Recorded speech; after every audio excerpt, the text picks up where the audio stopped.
Good morning everyone. तो आज हम देखने वाले हैं फॉरेन एक्सचेंज रेट के बारे में। फॉरेन एक्सचेंज होता क्या है? डोमेस्टिक करेंसी को छोड़ के बाहर फॉरेन में जितने भी करेंसी है उन सबको फॉरेन एक्सचेंज कहते हैं। फॉरेन एक्सचेंज रेट क्या होता है? तो जब हम डोमेस्टिक करेंसी से किसी भी फॉरेन करेंसी में चेंज करते हैं तो जिस रेट पे चेंज करते हैं उसको फॉरेन एक्सचेंज रेट कहते हैं। अब देखेंगे करेंसी एप्रिशिएशन और करेंसी डेप्रिशिएशन। तो पहले देखते हैं करेंसी डेप्रिशिएशन। तो जब भी डोमेस्टिक करेंसी का इनर वैल्यू डिक्रीज हो जाता है तो उसको करेंसी डेप्रिशिएशन कहते हैं, और जब भी करेंसी का इनर वैल्यू इंक्रीज हो जाता है उसको एप्रिशिएशन कहते हैं। For example $1 equal to 82 rupees है, तो वो अब हो जाएगा $1 इक्वल टू 83 रुपीज़, तो वो हो गया करेंसी डेप्रिशिएशन। अब करेंसी एप्रिशिएशन का एग्जांपल जैसे $1 इक्वल टू 80 रुपीज़ है, वो हो गया $1 इक्वल टू 75 रुपीज़, तो ये एप्रिशिएशन हो। अब हम देखेंगे इफेक्ट्स क्या होता है एक्सपोर्ट, इंपोर्ट और नेशनल इनकम पे जब करेंसी एप्रिशिएट होता है और जब डिप्रिशिएट होता है। पहले देखते हैं करेंसी जब डेप्रिशिएट होता है तो एक्सपोर्ट बढ़ जाता है। क्यों बढ़ता है? क्योंकि बाहर के लोगों के लिए हमारा सामान थोड़ा सस्ता हो जाता है, इसलिए एक्सपोर्ट बढ़ जाता है। और इंपोर्ट घट जाता है क्योंकि हम लोग के लिए बाहर का सामान थोड़ा महंगा पड़ता है। और नेशनल इनकम, जब हम लोग का एक्सपोर्ट बढ़ रहा है और इंपोर्ट घट रहा है तो नेशनल इनकम बढ़ जाएगा।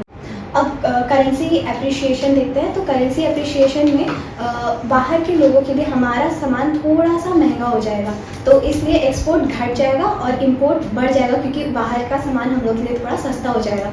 तो जब एक्सपोर्ट घट रहा है और इंपोर्ट बढ़ रहा है तो नेशनल इनकम भी घट जाएगा। तीन टाइप होता है फॉरेन एक्सचेंज रेट का: fixed exchange rate system, flexible exchange rate system, manage floating rate system. तो फिक्स्ड एक्सचेंज रेट सिस्टम जो होता है वो गवर्नमेंट सेट करता है। अब गवर्नमेंट कैसे सेट करता है? तो उसके लिए गवर्नमेंट दो सिस्टम निकाला था, गोल्ड स्टैंडर्ड और दूसरा है Britain would standard. Flexible exchange rate system क्या होता है?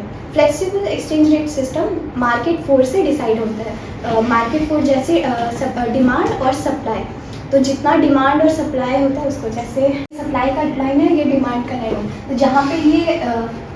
जहाँ पे मिलता है उसी से ये रेट सेट हो जाता है।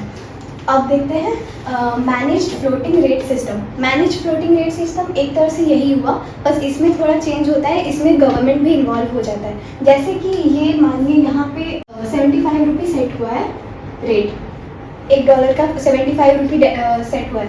तो यहाँ पे जैसे फॉर एग्जांपल इंडिया का RBI सेंट्रल बैंक है, तो सेंट्रल बैंक क्या करता है, उसके पास रिजर्व होता है, तो वो क्या करता है जब उसको जैसे अभी रेट 75 है लेकिन उसको क्या करना है रेट 70 हो, तो वो क्या करेगा यहाँ से रिजर्व से सप्लाई सप्लाई कर देगा। तो जैसे सप्लाई है वो सप्लाई थोड़ा बढ़ जाएगा, तो अब यहाँ पे हो जाएगा रेट, तो अब ये हो जाएगा 70।